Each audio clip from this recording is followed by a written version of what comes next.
folks, and welcome to Subjective Thoughts. And our comic for today is Saint Sinner, issue 7 by Marvel. Now, there is a lot of weird shit involving ghosts, demons, and dimensions, and also death in this one. So, if you are in any way squeamish, you have been warned. Also, spoilers. Okay, here's the team.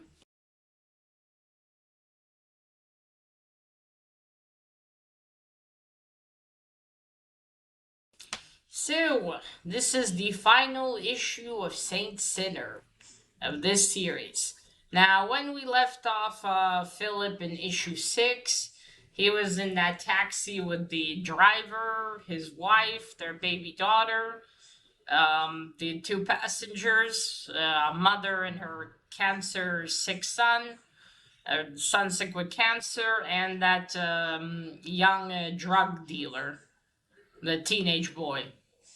And he drove all of them like into the window of a store, and the store had the camera equipment in the window. That's where he got it, and he drove right through because that's where a gate opened back to the dimension where he and his friends reside.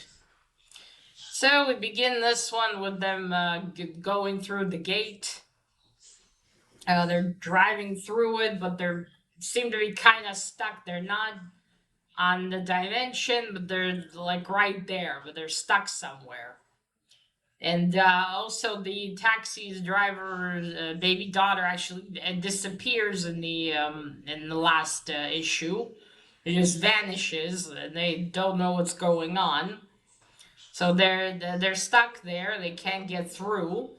Philip is also a bit weak after everything, and they don't know what's happening. And then just a second. Yeah, there we go. They're all confused. And they're kind of stuck in between there. And there's kind of a retelling of what happened also. And then, just a second. Okay.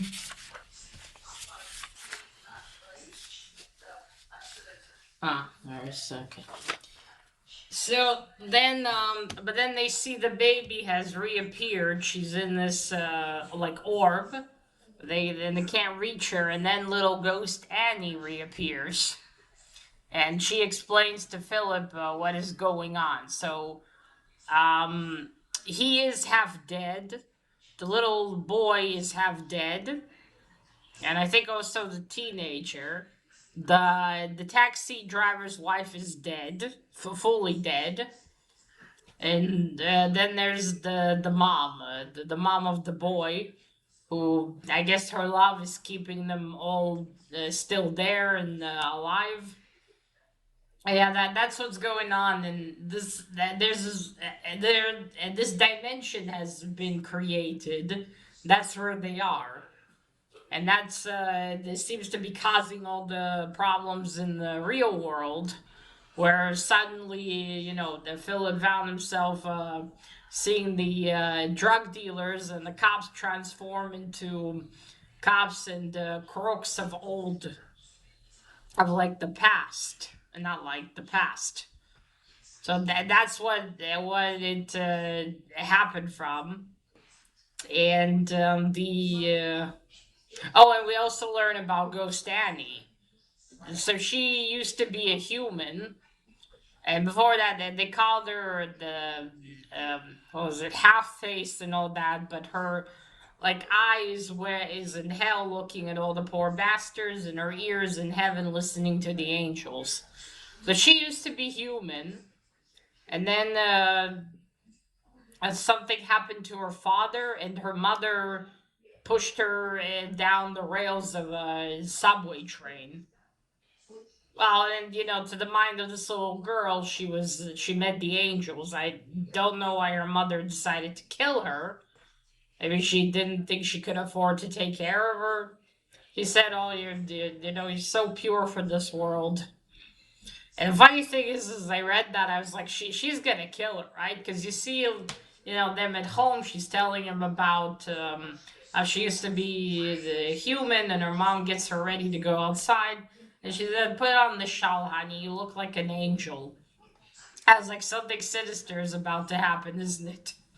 Yeah, so she thinks she's an angel, but of course Philip says, no, this girl isn't an angel.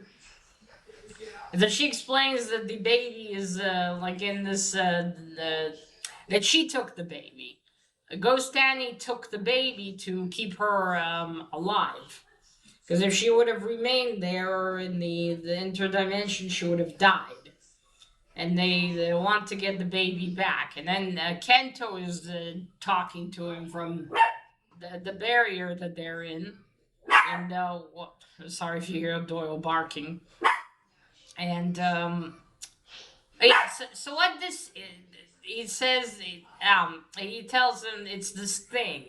It's this time creature thing, and he's created all of this chaos with the interference with dimensions. That's why the past and the present got smushed together, and that's what he saw. And then Philip wants to go retrieve the baby. So he jumps in because it looks like someone is about to take the baby. He tries to jump through little Ghost Annie's hula hoop, but there's a barrier and he gets pushed back. Ghost Annie laughs at him and tells him, now you're flesh again. You can't go through that anymore. So she said, you don't worry, and that the teenage drug dealer, he knows what's going on here. Ask him, I will go get the baby.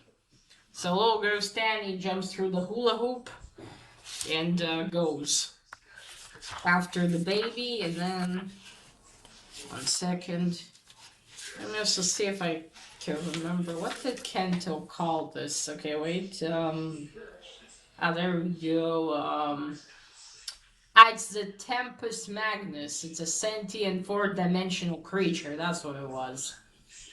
Yeah, and he made the mess basically. But yeah, something this is taking the baby. So okay, there's not much that Philip can do. He has to wait for Ghost Annie to rescue the baby. And then 1 second. Okay. Okay, so then he goes to the teenage boy, who he knows what's going on. What's going on? He doesn't, not consciously, but subconsciously, he knows what's going on. So he grabs him, and so this whole thing is this whole like rift and dimension that they're in. It was created by all the babies that didn't want to be born. And this teenager, when his mother was pregnant with him, she would drink. And he was born, with problems. And he wanted to die when he was an infant. But doctors saved his life, but that's not what he wanted. So he never actually wanted to live, really. And Philip achieves this by turning him into a giant fetus. And he sees what happened. So that's what this whole thing is about. And then Ghost Annie returns and tells Philip that she found the baby, but she can't get her back. Because the one that took her is her mother. Her mother won't give her back.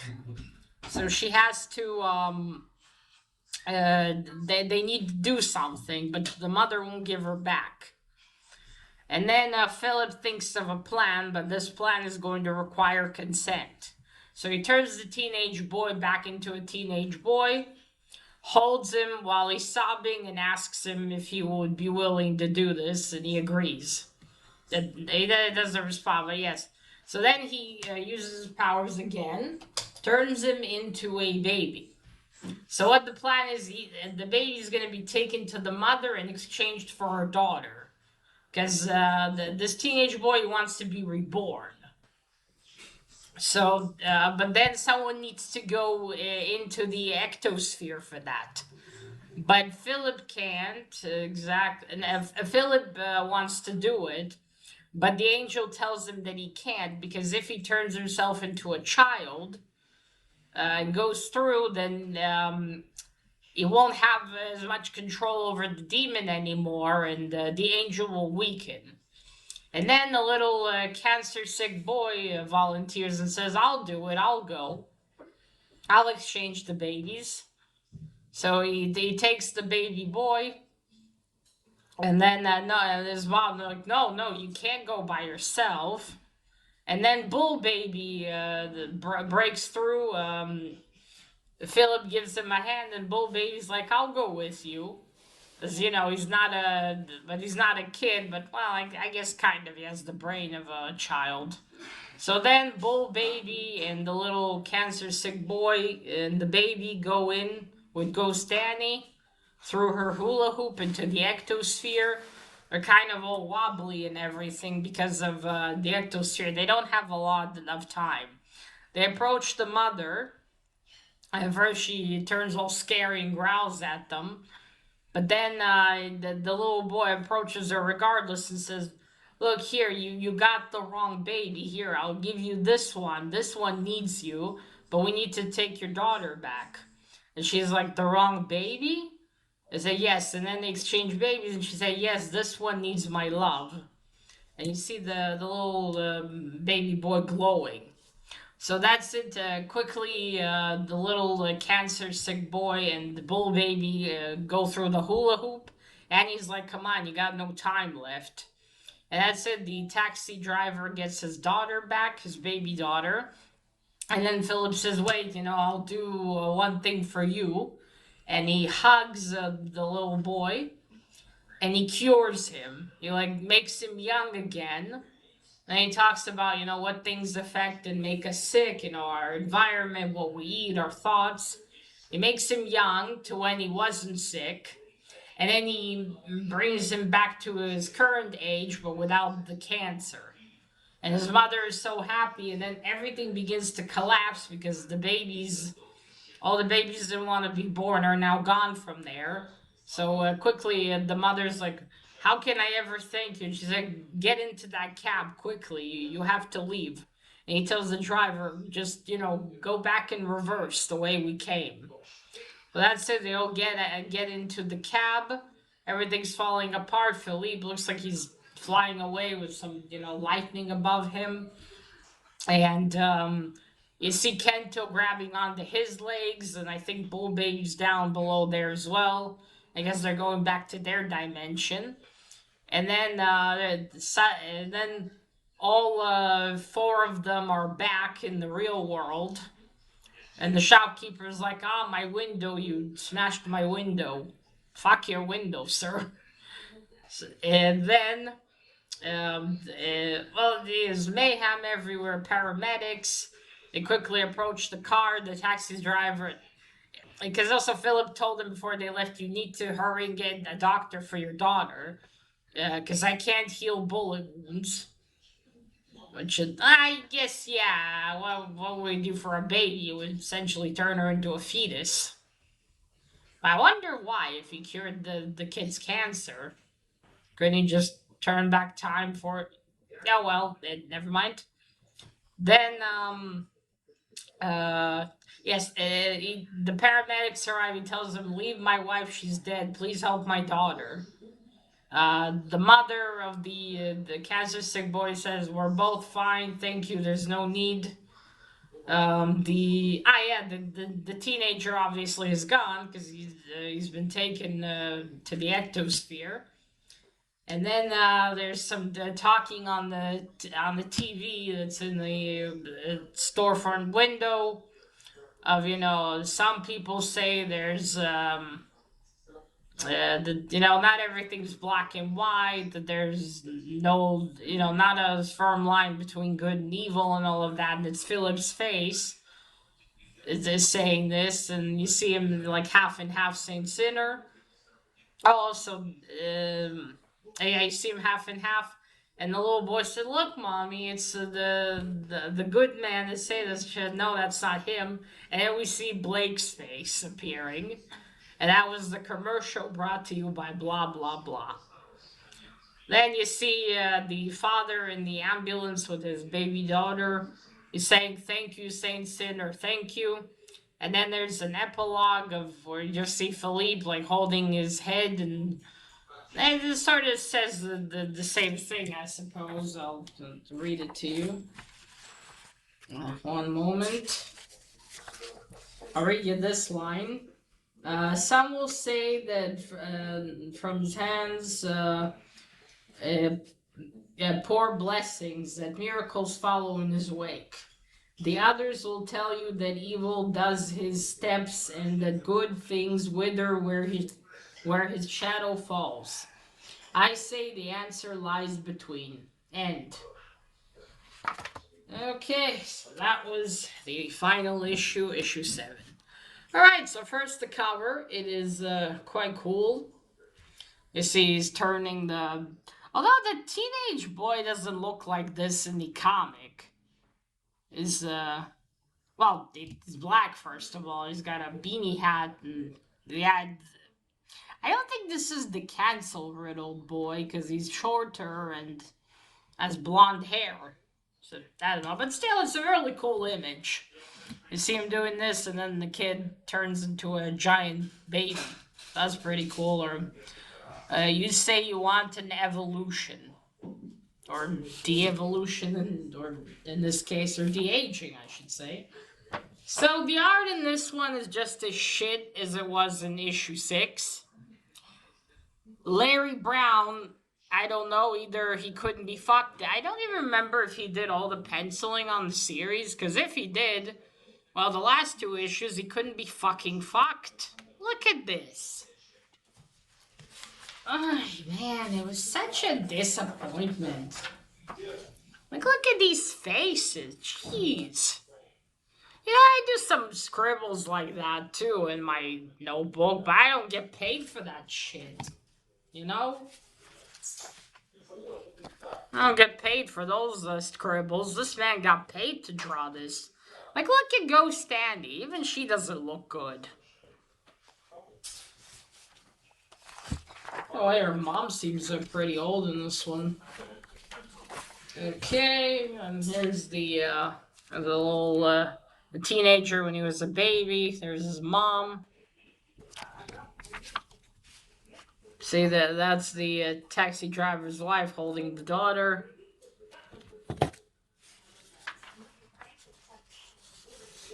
If you can tell easy enough, I mean, this looks like... Look at this, too, here. Just look at that. Again, shit. What happened? Oh, is there a rush when the 2 last issues needed to be done? You see, there's the switching of the babies. Look at that. Looks like some kind of mud baby instead of a real one. And there he's hugging the little boy, healing him. It's just, yeah, this art just looks like shit. And then, but look here. Here it's quite decent. Why couldn't that be the whole thing? What happened? They could just not be fucked in some places? I mean, these faces are okay, at least. They look like fucking faces. Yeah, well. And this is the epilogue. There we go. Right, so that ended up being disappointing. I am quite upset at this. Because this is, you know, like right up my alley, and it just ended up, that's it. We don't go back to the Demon Brothers. We don't get to see Philip going into the other dimension and healing. It's just... Like, again, it's like they had so many ideas, but they had such a short series, they just... Every issue, they just went to a different stop. And instead of it, you know, exploring this shit, because this is really interesting and cool. You got a teenage boy who turned into a half-saint, half-sinner. You know the potential with that? He could have, you know, traveled back from the Amen to the world of, you know, the real world to help people, those who pray to him. And we could have learned more about the demons as well, and about the angel. and about Kento and Mishmash and Bull Baby. There's all this cool shit, and none of it gets explored. It's like, again, we just move from room to room quickly. You don't get to sit down and like explore each room. Okay, we've been here a minute. Come on, let's go to the other one. And that's it. It just kind of ruins it because there's no even like one cohesive, good paced story here. It goes from one thing to the other. Okay, why did he, when he left the dimension, why did he all of a suddenly die? Back in issue 5. Issue 4. What did he do? Like, well, why did he suddenly die? How did he manage to do that? Like, nothing's explored. This idea should have been written as a book. Mr. Barker should have just said how wrote a book about this. Because as a comic, this is just not enough to explore it. This needed more issues to actually dive deep into this shit. Because the way it is, it's not good. It's not, doesn't explore enough. Not, like the idea, okay, maybe the idea itself is not that complex, but you can still dive into so much of it. This could have been a book. A book I'd buy in a heartbeat. This is fascinating. Instead, all it was just an unsatisfying series that went from here to here to here to here. Okay, this is the end. Get out of here. And that's it. And not to mention the art going downhill the last 2 issues to add insult to injury. It's just why? Who looked at this and thought, yep, we're gonna publish this? Now, granted, I don't know, am I missing how, this is supposed to be a good pace? Did they want to do more but couldn't? It was just not popular enough? I mean, to be fair, based on how it was created, I mean, how it is, I'm not surprised it was more popular. Just the art style and then the story being like this.